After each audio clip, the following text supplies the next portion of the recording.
Hello, and welcome back to the Bright Light Wellness YouTube channel and also the Healing with Homeopathy Substack. So excited to talk with you about another remedy today.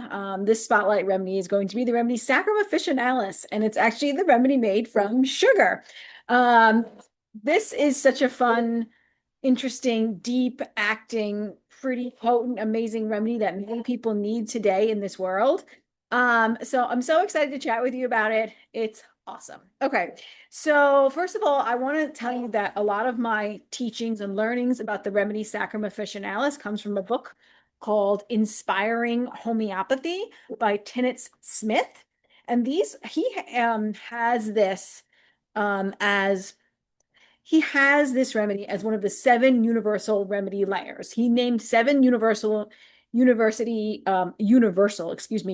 layers, and that's carcinosin, carcinosin cuprum, lac maternum, well, saccharum officinalis, lac maternum, vernex, anacardium, and roostox. Like these are the seven remedies that everybody needs in their lifetime over the period of time to like heal, which is a super interesting concept, like that we only need these seven remedies. I don't know about that, but I think these remedies are super deep acting and really potent and powerful remedies. I've only taken carcinosin myself, but I can see all of these remedies in myself when I read about them. And this book, this Tinus Smith's Inspiring Homeopathy book, recommended by my podcast co-host Heather Crimson, is probably one of my favorite homeopathic books on homeopathy I've ever read. So I highly recommend it. I'll leave a link for you guys if you want to grab it. Um, I think he's passed, but an amazing homeopath. He also created another book called Autism, um, something about despair, autism and despair. Look it up. You'll look up his name and autism, and you'll find it. And that book is has his common cease method, which has been really highly acclaimed. Anyway, I'm recording this video on Saccharum for my YouTube, but remember to jump over to my Healing Homeopathy with Substack.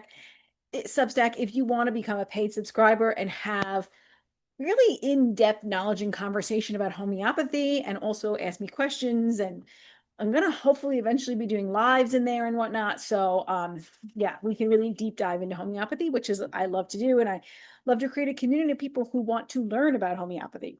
Anyway, let's talk about this remedy, Saccharum Officinalis, made from sugar. So it's the remedy of sweetness, survival, and emotional starvation. So it's not just about sugar cravings, it's about what happens when love, safety, and nourishment are missing. Okay. Um, so in a world where, people are overstimulated but emotionally undernourished, constantly productive but internally empty, they're addicted to sugar, validation, dopamine, and busyness. Does that sound familiar? Saccharum speaks to the modern soul that learned, I can't receive sweetness from people, I'll create it artificially. So Tinus Smith's, he had this perspective of trauma and compensation, which makes sense. And he reviewed remedies through the lens of like developmental trauma and these compensation strategies. So his perspective, Saccharum represents early emotional deprivation, right? Lack of maternal warmth and secure bonding, absence of sweetness in the environment, and feeling unloved, unseen, or emotionally abandoned. So the psyche compensates by seeking sweetness externally, food, sugar, alcohol, drugs, approval, things like this. Maybe being overly sweet, nice, and pleasing, kind of like carcinosin, disassociating from pain through comfort behaviors, right? Um, Smith's insight is like Saccharum is the child who didn't receive sweetness and learned to manufacture it themselves. So the primary wound is I'm not nourished emotionally. So there's emptiness inside, there's loneliness, even in relationships, the deep need for comfort, fragile self-worth, fear of rejection, and longing to be held, soothed, and reassured. They will be the type of children who constantly want to be held and reassured, or it's like the polarities in this remedy is like they never want to be held and reassured. There's this polarity between them, like I'm always sucking on my fingers in kids, or I never will suck on my fingers, right? They want to sleep with you in bed. Add it to the list of remedies that like to sleep with you in bed, like pulsatilla and phosphorus and stramonium. They don't want to sleep on their own. They need that secure attachment to feel safe. Um, they often can be cheerful, sweet, agreeable, charming, and high functioning, But underneath, there's grief, unmet needs, exhaustion, quiet despair. And there's this smiling while starving archetype. Okay. The sacrum often people there are overgivers in relationships. They are attracted emotionally to unavailable partners. They fear conflict because connection feels fragile, so they don't want to have conflict, excuse me, with partners because that connection and love is so important to them. They suppress anger to keep love, feel dependent on others' approval, and struggle with boundaries. Sounds a lot like Carcinosin in a lot of ways, right? It may think if I'm sweet enough, I won't be abandoned. This book, this is beautiful. Like this is Tinus Smith's basic like lens on attachment trauma, basically. So you want to think of these remedies in attachment trauma situations. You also want to think of Pulsatilla. You want to think of Carcinosin, lac maternum. There's a lot of them. We'll talk about these other remedies, and I'm sure I've done Pulsatilla before. There's nervous system and trauma physiology. So sacrum is deeply tied to the freeze fawn response, chronic anxiety masked by sweetness, nervous system stuck in appease mode, sugar as a nervous system sedative, blood sugar dysregulation, adrenal fatigue patterns. Sugar becomes a substitute for safety. Sweetness equals nervous system regulation when the real safety is missing. So physical keynotes that you want to look for is their sugar cravings, especially under stress, hypoglycemia, blood sugar instability, fatigue after sweets, digestive issues, headaches, hormonal imbalances, addictive patterns, emotional eating, sleep disturbances, anxiety, depression, and burnout. The physical symptoms are expressed in emotional deprivation. So sacrum relates to the inner child wound, the loss of innocence, separation from nature and joy, artificial pleasure replacing authentic connection. It's the remedy of sweetness without substance, comfort without intimacy, and pleasure without nourishment. Its shadow side again is the addiction, the dependency, the self-betrayal, and the emotional numbness. And the healing potential here is to reclaim authentic joy, learning to receive love, tolerating real intimacy, and reconnecting to true needs, developing self-nourishment. So when sacrum heals, it shifts the spirit profoundly. That's why Tinus Smith made it his top 7 universal remedy layers. And before, maybe they need sweetness to survive. After, they can generate safety from and joy from within. So signs of healing would be reduced sugar cravings, better boundaries, emotional honesty, less people-pleasing, deeper relationships, grounded pleasure instead of compulsive comfort. Stop chasing sweetness and start embodying it. So in our modern culture, we can think of how this fits in. Social media, the dopamine link, right? Like sacrum as well. That's another thing. People who are addicted to wellness trends, spiritual bypassing, love and light, everything is great. Never live in any kind of negative emotion, toxic positivity, hustle culture. People who are addicted to sugar and caffeine, childhood emotional neglect epidemic is going on. So you can see how much sacrum is needed. Sacrum is the remedy of a world that looks sweet on the surface, but is starving underneath. So the questions is, where do I ask yourself, like, where do I seek sweetness instead of safety? Where did I learn to be nice instead of authentic? And what would real nourishment feel like in my body and in relationships? So sometimes the deepest healing is not learning to be sweeter, but finally allowing ourselves to be real. And I want to just read some of the clinical literally read right from Tinus Smith's book here. I have some writing there on the side, but it's a lack of self-love and a fear of being abandoned. You want to think of it. The mother, especially by the mother, that fear of being abandoned by the mother, of not deserving her love, desperate for love, affection, and attention. So the causations is lack of self-love, abandonment, neglect, lack of affection, lack of physical connection, early childhood, especially in babies who don't get breastfed. You would also think of lac maternum for this, which is in contrast, in combined with lack of contact with the mother, lack of attention when the child gets like sweets instead of love, right? Behavior is rewarded by sweets. There's likely a tendency to diabetes in the family, just like in the remedy carcinosin. There's a great need to be cuddled, to be caressed and touched and admitting this need, or difficulty admitting this need and or refusing every contact. So that they're very clingy typically, or they're total opposite. They can be emaciated. They can be aggressive children. As a matter of fact, there could be overeating of sweets. There could be obesity with compulsive eating. There's a sensation of loneliness and abandonment feeling or forsaken feeling, like Pulsatilla. Okay. There's a sense of homesickness, people taking difficulty taking leave of people, like people who left them, or objects, or difficulty accepting losses. So there's a grief element to this remedy. There's jealousy from fear of being loved, very uncertain about the power, or I'm sorry, very uncertain about the love of their own parents. Do my parents actually love me? It actually makes me think of the Bach flower remedy holly. There's loquacity, meaning they're chatterboxes, mostly because they want attention. So they talk hastily. There's alternating moods between gentleness and aggressiveness. There's irresolution, meaning they can't make decisions. They're irritable, especially when they don't eat. So they're irritable in the morning until they have their breakfast, when going a couple hours without food, irritability when hungry, or when eating is delayed. So they're hangry people. So that can be an issue for them.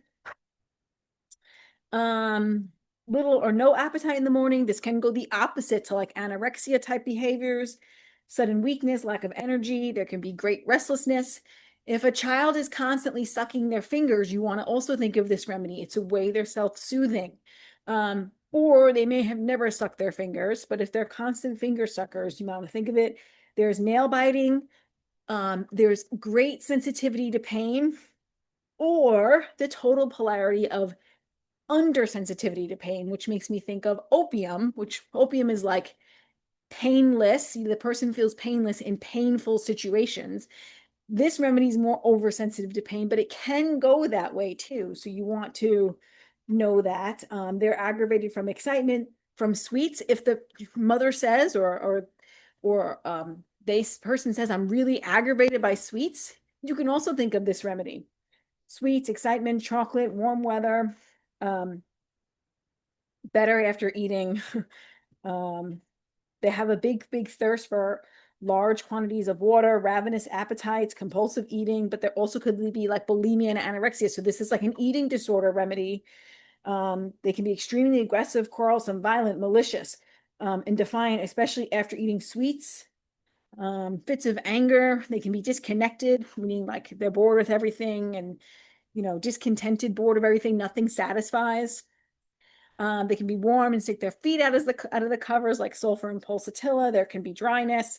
There can be painful menses for women, and issues there, and tingling in the arms and fingers that are aggravated at night and bruised easily. Just want to say a couple more things. Great need to be cuddled. Very communicative. They could be like really overly not timid, but really timid. It could go either way. Like, so they'd be really timid or really not timid. They can be jealousy. They can be antisocial. They think they're neglected. They can feel forsaken. I mentioned that one already. Children who like to touch everything. I learned this in one of my classes. I'm taking a class with Anka Zimmerman, and she treats children with extreme like behavior disorders, and autism, and pandas, and a child who licks everything and touches everything is a saccharum child. They're like lick and touch and lick and touch, but they also just touch everything. They're very restless and they touch everything. They can be difficult concentration, extreme restlessness, alternating moods. We said homesickness, loquacity, irresolution, sucking fingers, biting nails, impatient, fits of anger, pain in the abdomen around the navel. That's a big one. Sensitive to pain or not sensitivity to pain, fainting from pain, waking early in the morning, collects everything, not able to throw things away. I mean, there's just so many good symptoms. So anyway, like I said, get this book, Inspiring Homeopathy by Tinus Smits. If you're a homeopath and you haven't read it, I highly recommend it. I'll leave a link. But I also want to talk to you a little. I want to end this video with a little bit of comparison between Pulsatilla, Carcinosin, and Saccharum, because I think that these remedies could get mixed up because I can see them, I see the core themes being similar. So let's talk about Pulsatilla, Carcinosin, and Saccharum. And Carcinosin is also one of Smith's remedies in the 7 universal remedy layers. Okay, so all 3 remedies are sensitive, need connection, have a fear of abandonment, emotional dependency, and suppress their authentic self. But the coping strategy is completely different. The remedy is not the wound, but it's how the soul learns to survive. So Pulsatilla is love me, don't leave me. Pulsatilla child who openly expresses their needs. They didn't fully shut down, they reach out. They don't fully shut down, they reach out. So they're emotionally expressive, they're weepy, their moods change very easily, they need reassurance, they fear abandonment, dependent on relationships, seeks comfort from others. If you stay close to me, I'll be okay. So in their relationship, they're clingy but soft, romantic and idealistic, afraid to be alone, easily influenced, seeks approval but emotionally transparent.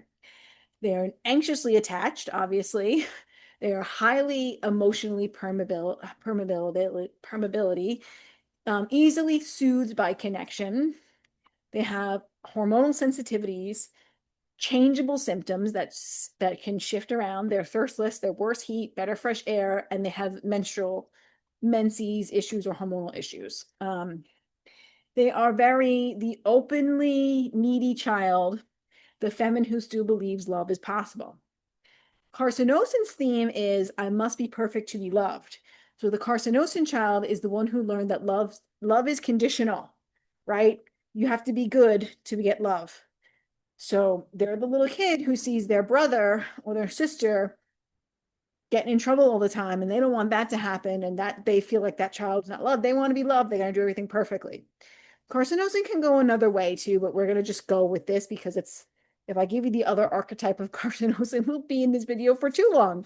But carcinosin, it's a child who learned that love is conditional. They survive by becoming perfect, good, controlled, responsible, self-sacrificing. They sacrifice their own needs, emotional patterns, suppressed emotions, especially anger. They suppress their anger. They're highly self-critical and they don't like criticism at all. They're easily offended. They're perfectionistic, they're people-pleasing. There's guilt and responsibility for others and fear of disappointing others.